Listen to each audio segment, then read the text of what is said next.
Dear student, last 2 lecture में हम लोगों ने एसएचएम का बेसिक कॉन्सेप्ट क्लियर कर लिया। बेसिक कॉन्सेप्ट क्लियर करने का मतलब है हम लोगों को एसएचएम की फीलिंग आ गई। हम ये डिसाइड कर सकते हैं कि कौन सी body simple harmonic motion perform कर रही है, कौन सी body simple harmonic motion perform नहीं कर रही है। किस आधार पर? हमने 5 चीजें पढ़ा है। नंबर 1, बॉडी पीरियोडिक मोशन में होना चाहिए, बॉडी ऑसिलेटरी मोशन में होना चाहिए, और वो 3 रूल्स हैं। अगर वो 3 रूल्स भी बॉडी फॉलो कर रही है, इट मींस वह सिंपल हार्मोनिक मोशन परफॉर्म कर रही है। 3 रूल्स कौन कौन से हैं बच्चों? Number 1, the motion should be in straight line, straight line motion होना चाहिए। दूसरा रूल क्या है? दूसरा रूल है कि जब बॉडी मिड पॉइंट से लेफ्ट हैंड साइड की ओर जा रही है तो उसके एक्सीलरेशन की डायरेक्शन मिड पॉइंट की ओर ही होना चाहिए। जब बॉडी मिड पॉइंट से राइट हैंड साइड की ओर जा रही है तब भी उसकी डायरेक्शन, उसके एक्सीलरेशन की डायरेक्शन मिड पॉइंट की ओर ही होना चाहिए। तीसरा rule, the acceleration is directly proportional to displacement. It means displacement जितना ज्यादा होता जाएगा एक्सीलरेशन उतना ही बढ़ता जाएगा, बस दोनों की डायरेक्शन अपोजिट होगी। Is it clear? इसीलिए A is directly proportional to -x लिखे थे हम। तो ये हम लोगों ने सीख लिया है लास्ट 2 लेक्चर में।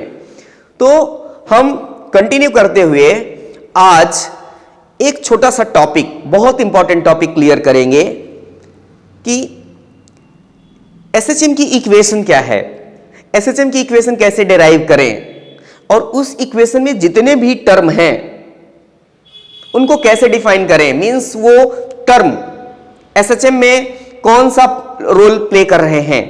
Is it clear? तो माय डियर, आज का जो टॉपिक है वह है equation of SHM. Equation of SHM. SHM की इक्वेशन तो बहुत ध्यान से समझेंगे, क्योंकि जब चैप्टर आगे बढ़ेगा, सिंपल हार्मोनिक मोशन में जब हम और चीजें पढ़ेंगे तो हर बार कहीं ना कहीं इक्वेशन ऑफ एसएचएम की जरूरत तो पड़ेगी ही। Are you getting my point? तो ध्यान से समझिएगा। सबसे इंपॉर्टेंट बात जो हम लोगों ने सीखा है इसमें, ध्यान से समझिए कि जो एक्सीलरेशन है वह क्या होगा? डायरेक्टली प्रोपोर्शनल टू -x होगा। सेकेंड रूल, वो थर्ड रूल से आया है, जो हम लोगों ने थर्ड रूल देखा था एसएचएम में। तो A is directly proportional to -x। प्यारे भाइयों बहनों, अगर मैं इस प्रोपोर्शनैलिटी सिंबल को अगर हटाऊं तो A is equal to minus का cx आ जाएगा। c जो है प्रोपोर्शनैलिटी कांस्टेंट है, माइनस और x तो पहले से था अपने पास। Is it clear? तो ध्यान से समझें, A is equal to -cx। A को हम और क्या लिख सकते हैं? A को हम और क्या लिख सकते हैं? A तो d2x अपॉन dt2 है। A क्या है? d2x अपॉन dt2 है। एक्सीलरेशन को हम ऐसे लिख सकते हैं ना, काइनेमेटिक्स में तो हम लोग पढ़ चुके हैं, बेसिक मैथमेटिक्स में भी, इज इक्वल टू -cx।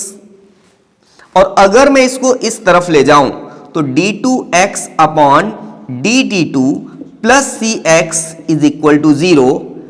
ये हमें सेकेंड ऑर्डर डिफरेंशियल इक्वेशन मिल गई।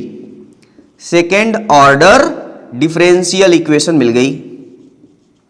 डिफरेंशियल इक्वेशन बच्चों, इस सेकेंड ऑर्डर डिफरेंशियल इक्वेशंस को 12th के मैथमेटिक्स के स्टूडेंट तो इजीली सॉल्व कर सकते हैं, लेकिन बायोलॉजी वाले डिफरेंशियल इक्वेशन से उतना ज्यादा अवेयर नहीं होते जितना मैथमेटिक्स ब्रांच के बच्चे, मैथमेटिक्स के बच्चे अवेयर होते हैं, क्योंकि उनके मैथमेटिक्स में ये टॉपिक ही है, एक चैप्टर ही है डिफरेंशियल इक्वेशन। तो हम क्या करते हैं, हम आपको डायरेक्टली इसका सॉल्यूशन बताते हैं, आप उसको थोड़ा याद रखने का प्रयास करेंगे। On solving this equation we will get the equation of SHM. ध्यान से समझिए, सॉल्यूशन खोजेंगे इसका तो x ही मिलेगा ना, क्योंकि x ही तो वेरी कर रहा है। तो x इज इक्वल टू मिलता है x not sine omega t plus minus 5। x is equal to x not sine omega t plus minus 5। Is it clear? बच्चों, इस x नॉट को ही, जैसे अगर हमारे पास ये एक बॉडी है, एक बॉडी है जो एक्सट्रीम पोजीशन पर जाना चाह रही है। ये है एक्सट्रीम पोजीशन, सेंटर से जितना डिस्टेंस इधर है उतना ही इधर है। Is it clear? तो बच्चों ये जो है अभी ये t is equal to t पर, किसी भी टाइम पर, इसका मतलब t is equal to t का मतलब है किसी भी टाइम पर हमने देखा कि ये बॉडी यहां पर है, मिड पॉइंट से x डिस्टेंस पर है, लेकिन ये कितना मैक्सिमम डिस्प्लेसमेंट इसमें हो सकता है, कि जितना मिड पॉइंट से मैक्सिमम डिस्प्लेसमेंट हो सकता है यही x नॉट है, और इसी को हम लोग एम्पलीट्यूड कहेंगे, इसी को एम्पलीट्यूड कहेंगे। तो इसको मैं फर्दर और आगे इक्वेशन को लिख सकता हूं, x is equal to a sine omega t plus minus five. Are you getting? x is equal to a sine omega t plus minus five, plus minus five. My dear, यही है equation of SHM, equation of SHM। इस इक्वेशन का जबरदस्त उपयोग होगा through out the chapter. तो आइए अब इस इक्वेशन को, मींस इक्वेशन ऑफ SHM में जितने भी टर्म हैं उन्हें हम लोग बहुत ही डिटेल में, मींस डिटेल में कहने का मतलब यह है कि पूरे टर्म क्लियर होना चाहिए। मींस x क्या है, a क्या है, ओमेगा t क्या है, फाई क्या है, ये सारी चीजें क्लियर होनी चाहिए। Is it clear? तो देखिए आगे हम लोग इसमें पढ़ते हैं, बहुत ध्यान से समझेंगे।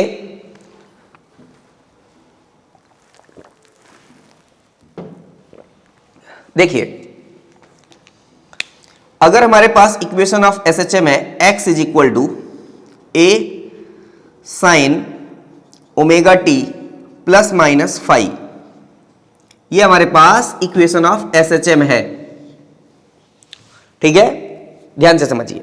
ये जो स्मॉल x है बच्चों, स्मॉल x है, वो किसी भी टाइम t पर, किसी भी टाइम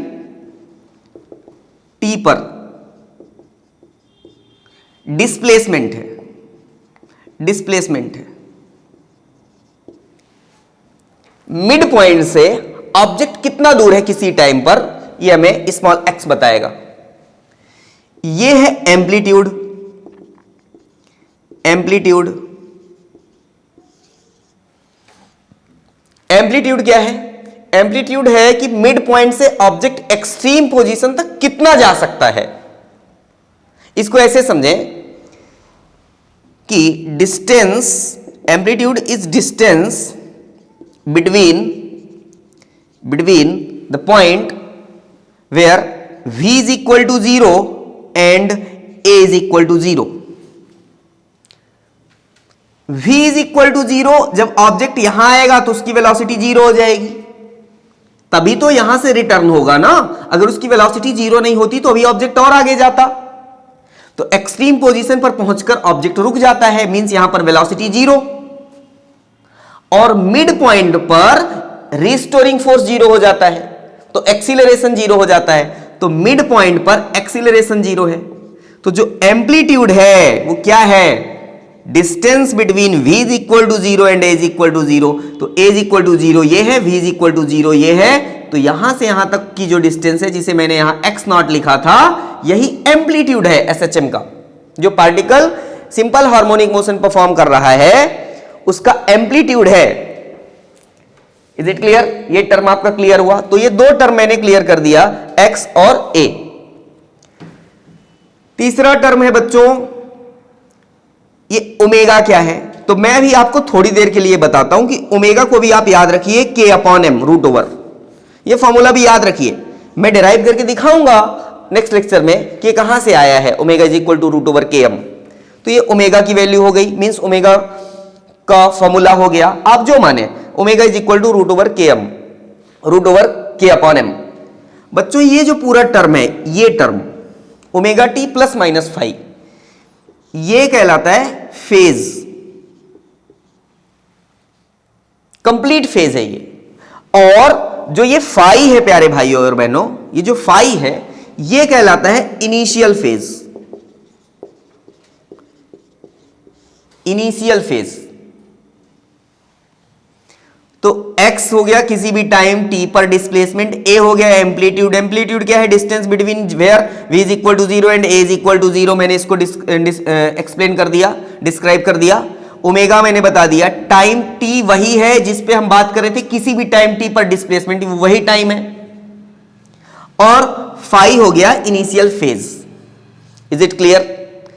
तो यहां हमने समझा है कि इक्वेशन ऑफ एसएचएम क्या है, और इक्वेशन ऑफ एसएचएम डिराइव करने के बाद इक्वेशन ऑफ एसएचएम में जितने भी टर्म थे हमने एक एक करके सभी को समझ लिया है। Is it clear?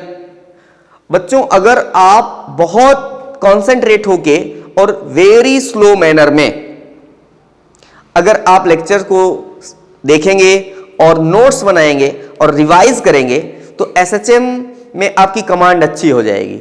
और अगर आप सोच रहे हैं कि मैं इसको ऐसे निपटा दूं वन शॉट टाइप, तो ये लेक्चर आपके लिए नहीं है। अगर आप 2 मिनट नूडल समझ रहे हैं फिजिक्स को, तो ये लेक्चर आपके लिए नहीं है। अगर अंडरस्टैंडिंग चाहिए और अगर आपको सच में इस टॉपिक से मार्क्स चाहिए तो आपको लेक्चर तो आराम से देखना होगा। कोई भी टॉपिक ले लीजिए, जल्दीबाजी में पढ़ा गया टॉपिक कवर होता है, मार्क्स नहीं दिलाता। Is it clear? आज के लिए इतना है।